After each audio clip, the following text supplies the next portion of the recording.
नमस्कार दोस्तों, मेरा नाम है आशीष राठौर। आज एक बहुत ही बड़ी खुशखबरी आप लोगों के लिए लेकर के आ गया हूं रुड़की देवबंद रेलवे लाइन को लेकर के। इस रेलवे लाइन को आप जरूर जानते होंगे अगर आप नॉर्दर्न रेलवे में सफर करते रहे हैं, खासकर दिल्ली से हरिद्वार, देहरादून और ऋषिकेश आते रहे हैं। तो दोस्तों, इस रेलवे लाइन का काम पूरा हो गया था मार्च 2025 में और 29 मार्च 2025 को इसका सीआरएस ट्रायल लिया गया था और मैंने आप लोगों को सीआरएस ट्रायल रुड़की जाकर के दिखाया था, जो कि सफल रहे थे। ये सीआरएस ट्रायल सफल होने के बाद सभी लोगों में खुशी की लहर थी।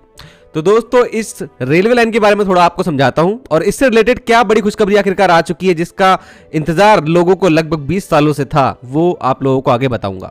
तो दोस्तों, रुड़की देवबंद रेलवे लाइन लगभग 29 किलोमीटर की रेलवे लाइन प्रोजेक्ट बहुत ही समय से हम सुनते आ रहे हैं। मैं बचपन से इस रूट पर सफर करता रहा हूं। मैंने काफी लोगों के द्वारा इस बात को सुना और आज तक मैं सुनता आ रहा था कब ये शुरू होगी। आखिरकार ये प्रोजेक्ट 2018 में शुरू हुआ, फिजिकल वर्क शुरू हुआ, काफ़ी काम हुआ और 2025 में आके कंप्लीट हो गई ये रेलवे लाइन। दोस्तों, ये डिस्टेंस तो काफ़ी कम है, लेकिन इसके बहुत बड़े मायने हैं दिल्ली और हरिद्वार के बीच में सफ़र करने वाले लोगों के लिए, क्योंकि कहीं ना कहीं यहाँ से चलने वाली ट्रेनें जो दिल्ली जाती हैं, जो कि देहरादून, ऋषिकेश, हरिद्वार के रास्ते जाती हैं रुड़की होते हुए दिल्ली, उनको देवबंद जाने के लिए सहारनपुर के टपरी से घूमकर जाना पड़ता था, जो कि एक बड़ा लॉन्ग कट था, लगभग 33 किलोमीटर ज्यादा, जबकि रोड के माध्यम से रुड़की और देवबंद नजदीक हैं। तो लेकिन रेल का जो यहाँ पर रूट है वो काफी लॉन्ग कट था। ऐसे में इस रेलवे लाइन की मांग सन 2000 के समय से सुनते आ रहे हैं और 2007-8 के बजट में इस रेलवे लाइन प्रोजेक्ट को आखिरकार अनुमति मिली। लेकिन इसके आगे भी इस प्रोजेक्ट में काम नहीं हुआ, क्योंकि उत्तर प्रदेश सरकार और उत्तराखंड सरकार के बीच में बात नहीं बन पाई, क्योंकि देवबंद उत्तर प्रदेश में आता था और उसके कुछ गांव और उसके आसपास का लैंड जो है उसको एक्वायर करना था और उत्तराखंड के रुड़की झबरेड़ा से होते हुए रेलवे लाइन निकलनी थी, तो वहां पे भी लैंड एक्वायर करना था। लेकिन बात नहीं बन पा रही थी उत्तर प्रदेश और उत्तराखंड सरकार के बीच में।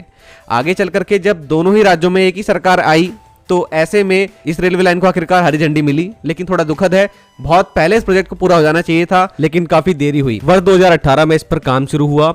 आगे एक अड़चन यहाँ पर यह भी आई कि जो गांव रुड़की और देवबंद के बीच में पड़ रहे थे, यहाँ पर लैंड एक्विजिशन को लेकर के किसानों और रेलवे के बीच में जो है मतभेद देखने को मिले। हालांकि वो सुलझा लिए गए और 2024 के अंत तक ये लाइन बनकर पूरी रेडी हो गई और मार्च 2025 में इस रेलवे लाइन के ट्रायल पूरे हो गए और इसको अनुमति मिल गई। तो शुरुआत में दोस्तों यहाँ सभी को लगा था कि जल्दी यहाँ पे ट्रेन की सर्विस शुरू हो जाएगी और हमारी जो फास्टेस्ट ट्रेन है, जैसे जनशताब्दी ट्रेन हो गई, जो कि देहरादून से नई दिल्ली के बीच में चलती है, और अदर बहुत सी पैसेंजर ट्रेन है जो कि शायद मुझे लगता था कि अब टपरी से सीधा देवबंद की तरफ ट्रांसफर हो जाएंगी और सीधा रुड़की देवबंद की शॉर्टेस्ट रूट से जाया करेंगी।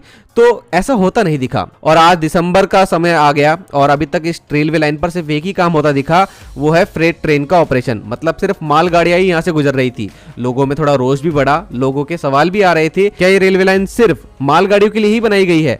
तो आखिरकार दोस्तों खबर आ चुकी है, पहली पैसेंजर ट्रेन 11 दिसंबर को रात को देहरादून से निकलेगी और कल रात को ये ट्रेन रुड़की देवबंद की नई रेलवे लाइन से गुजरने वाली है। तो ये ट्रेन होने वाली है Nanda Devi express, train number 12402, Dehradun से निजामुद्दीन होते हुए कोटा जाती है। इस नई रुड़की देवबंद रेलवे लाइन के बीच में 2 नए स्टेशन भी बनाए गए हैं। एक देवबंद के अंदर पड़ने वाला बन्हेड़ा खास यूपी के अंदर आता है और उत्तराखंड के रुड़की में पड़ने वाला झबरेड़ा। 2 रेलवे स्टेशन है। ये सिंगल इलेक्ट्रिक रेलवे लाइन है, हालांकि छोटा डिस्टेंस है और 2 स्टेशन पर लूप लाइन भी मौजूद है, तो इजीली यहाँ पर ट्रेनों का आवागमन हो सकता है। तो दोस्तों, अगर नंदा देवी एक्सप्रेस का एग्जांपल लिया जाए तो देहरादून से हजरत निजामुद्दीन, जो कि दिल्ली में है, उसके बीच में डिस्टेंस 307 किलोमीटर का था, जो कि अब घट करके 277 किलोमीटर रह जाएगा 11 तारीख से। और 29 किलोमीटर के इस रेलवे लाइन से गुजरते हुए 33 किलोमीटर का यहाँ पे डिस्टेंस कम तय करना पड़ेगा, जो कि पहले ज्यादा था टपरी होते हुए जाते वक्त। लगभग 62 किलोमीटर का डिस्टेंस था रुड़की और देवबंद के बीच में, जिसमें 33 किलोमीटर अब कम सफर करना पड़ेगा और ये 62 किलोमीटर का डिस्टेंस अब घट करके 29 किलोमीटर रह जाएगा और मुजफ्फरनगर और नजदीक आ जाएगा रुड़की, हरिद्वार, देहरादून के वाया रेलवे। और अगर हरिद्वार से एग्जांपल के तौर पर देखा जाए तो हरिद्वार और निजामुद्दीन के बीच में 225 किलोमीटर का जो डिस्टेंस है अब हो गया है।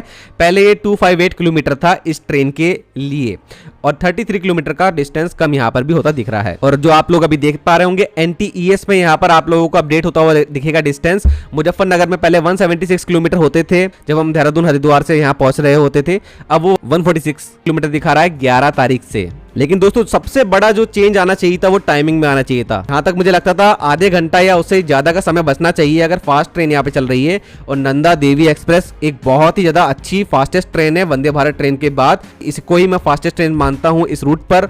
और वंदे भारत ट्रेन आनंद विहार टर्मिनल जाती है और ये निजामुद्दीन जाती है, तो उसके अकॉर्डिंग ये दोनों ही ट्रेनें काफी फास्ट हैं। यहाँ पर दोस्तों अगर इस ट्रेन को देखा जाए तो अभी भी इसकी टाइमिंग में तो चेंज नहीं दिखाई जा रहा है। आईआरसीटीसी की साइट पे भी मैंने देखा शेड्यूल में कोई चेंज नहीं है। देवबंद से लगभग 2 बजे गुजर रही है, पहले भी गुजर रही थी, और 2:13 पर ये मुजफ्फरनगर पहुंच रही थी पहले भी और अभी भी दिखा रहा है। मुझे लगता है कि अभी जो 33 किलोमीटर कम होंगे तो कहीं ना कहीं टाइम में तो कमी आएगी। अभी ये अपडेट नहीं हुआ है, आने वाले 2-3 दिनों में अपडेट हो जाएगा जब ये ट्रेन गुजरेगी। अगर आपका इस ट्रेन में टिकट है, हाल ही में आप सफर करने वाले हैं, तो जरूर बताइएगा टाइम में कमी आई है कि नहीं। बाकी ये भी हो सकता है कि अभी टाइम में नहीं कमी लाई गई हो, अभी भी प्रोसेस में हो उसका नया शेड्यूल बनाने के रेलवे। और क्योंकि अभी ये ट्रेन जो है थोड़ा सा डिस्टर्ब अभी देहरादून और हरिद्वार के बीच में भी है, क्योंकि अभी देहरादून और ऋषिकेश रेलवे स्टेशन और हरिद्वार के बीच में जो रूट है वहां पर इंटरलॉकिंग का काम, लोको शेड मेंटेनेंस का काम, रेल ब्रिजेस की मेंटेनेंस का काम काफ़ी बड़ा चल रहा था। और ऐसे में काफ़ी सारी ट्रेनें प्रभावित हुई हैं देहरादून और ऋषिकेश से हरिद्वार के बीच में। इन ट्रेनों को ज़्यादातर या तो हरिद्वार, सहारनपुर या नजीबाबाद से भी चलाया जा रहा है। और नंदा देवी एक्सप्रेस भी अभी हरिद्वार से चल रही थी क्योंकि देहरादून से ओरिजिनेट नहीं हो पा रही थी। तो काफ़ी सारी चीज़ें अभी चल रही हैं। ऐसे में नया शेड्यूल आने में हो सकता है कि समय लगे, क्योंकि अगर 33 किलोमीटर कम हुए हैं तो दोस्तों कहीं ना कहीं टाइम में तो बहुत बड़ी कमी आएगी ही आएगी, ये बात तो तय है। तो दोस्तों कल रात को ये जब ट्रेन गुजरती है तो आई होप कि ये ट्रेन कम टाइम ले, और आने वाले समय में जो भी चेंजेस आएंगे इसके रूट में वो आप लोगों को मैं बताऊंगा।